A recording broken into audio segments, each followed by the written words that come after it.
A igreja sabia o que fazer com uma pessoa, comigo? Não sabia. Uma pessoa ferida, com um estereótipo talvez que assuste, né? Que você quer ajudar, não sabe como, mas uma igreja que amou e que principalmente falou de Jesus para mim, que era o que eu precisava. Eu não precisava ouvir de sexualidade, eu precisava ouvir de Jesus. Né? Porque o que destrona uma vida na mentira não é a heterossexualidade. É Jesus, são os fundamentos da palavra de Deus. Então isso foi o que a igreja fez. Então sim, eu me senti pertencida ao ambiente, ao lugar, às pessoas, acolhida, né? E ali eu comecei um período de crescimento. E esse período de crescimento e de renúncia, como foi com relação depois ao externo? A pessoa que você convivia, que você namorava, aos amigos, aos ambientes que você frequentava?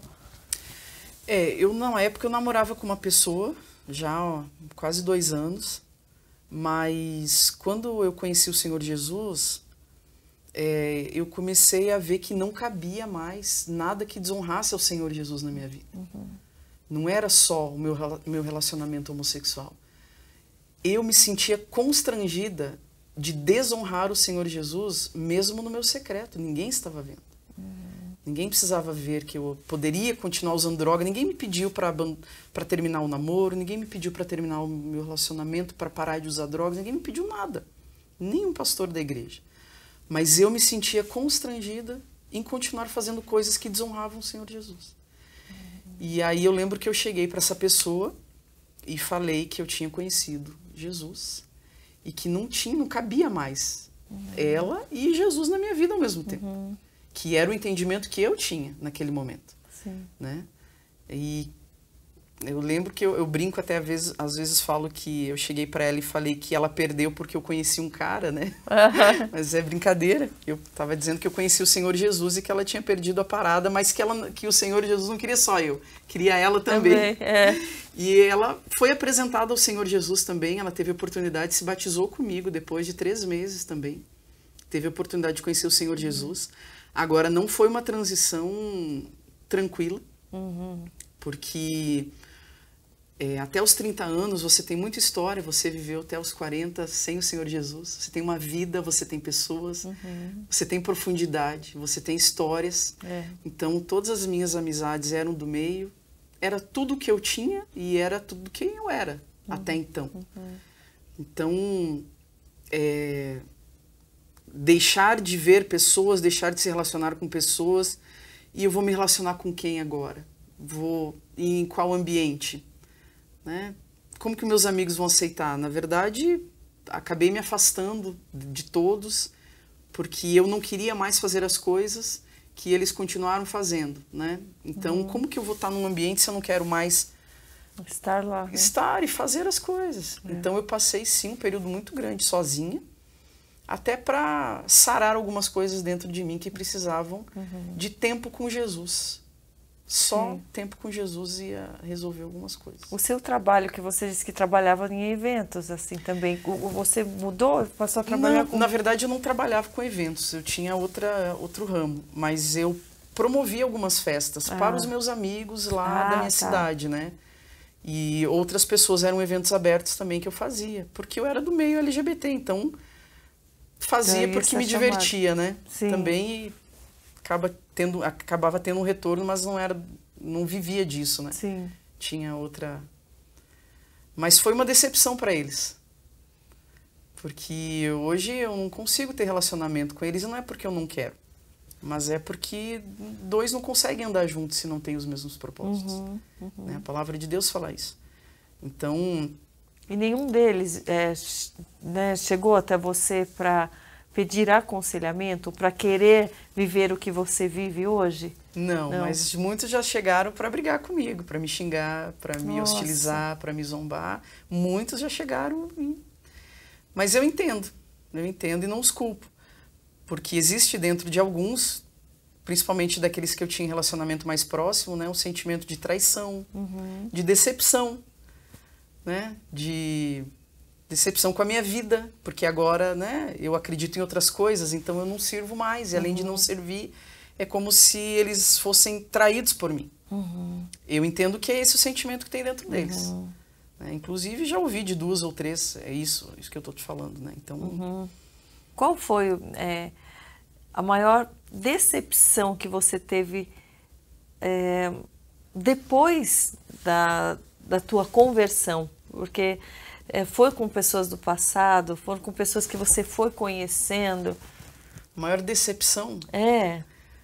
Talvez uma decepção que a gente não espere, que é ter que lidar com crente, com a religiosidade dos cristãos. Sim.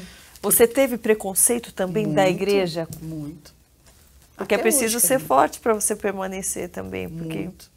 Infelizmente, que é uma coisa que você não espera ter que se desgastar com os irmãos. Sim. Mas com o mundo, sim. Sim. Você espera que o mundo seja hostil com você. Eu não, porque você não está buscando a amizade do mundo. Mas você ter que se defender ou se preocupar com irmãos que estão alicerçados em religiosidade.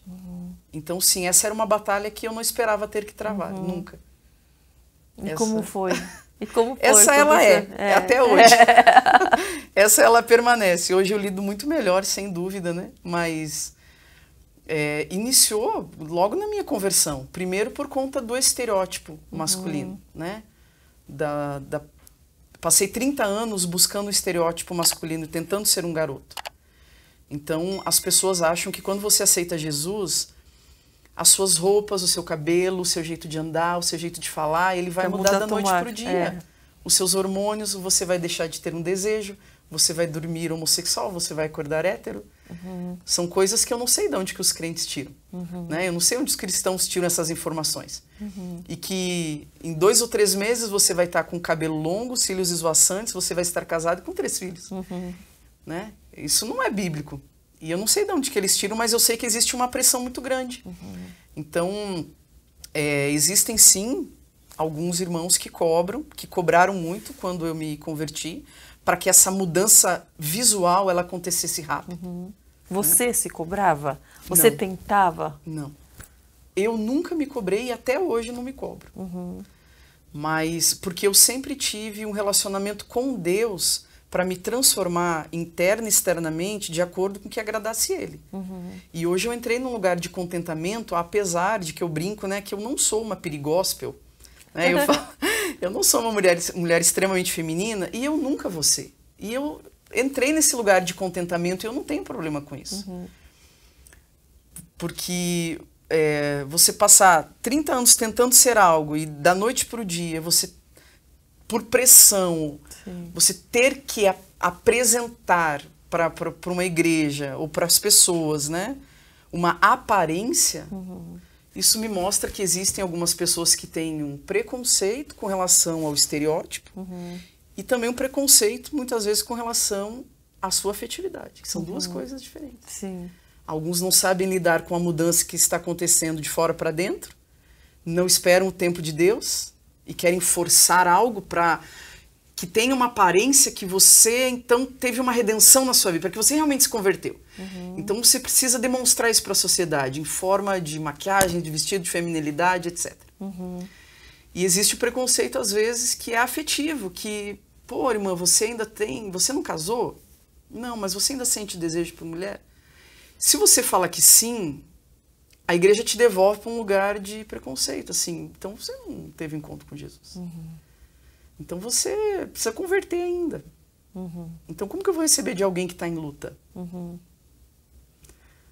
E aí, né, eu penso que todos os que estão no púlpito hoje estão administrando lutas. Exatamente. Sejam financeiras, sejam sexuais, sejam no casamento. É o tempo inteiro. Até a gente sair daqui vai ter onde a gente negar a própria carne. Mas nós queremos pessoas com aparência de santidade. E isso não mede o nível de experiência que você tem com Deus ou profundidade que você tem em Deus. E de santidade, que tem muitos que estão com aparência de santidade piedade por dentro. E a palavra de Deus diz, eles têm aparência de piedade, mas eles negam o poder do Evangelho. Sepulcro caiado por dentro. Tem aparência, então eles demonstram aquilo que eu quero que demonstre.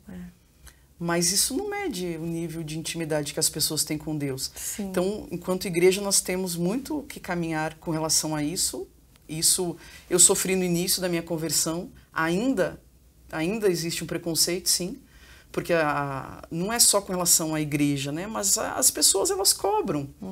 Cobram um casamento, elas cobram filhos, elas cobram. E eu, na minha caminhada, e centenas de amigos que eu tenho, Karina, que vieram da homossexualidade e hoje estão em Cristo, se eu falar para você que a maioria não é casado, e tem uma vida com Deus, está em santidade em Deus, essa é a realidade. E não é porque muitos não querem se casar. Talvez estão trabalhando nas suas emoções, talvez não é tempo. Sim. E a gente precisa entender os processos de Deus. Sim.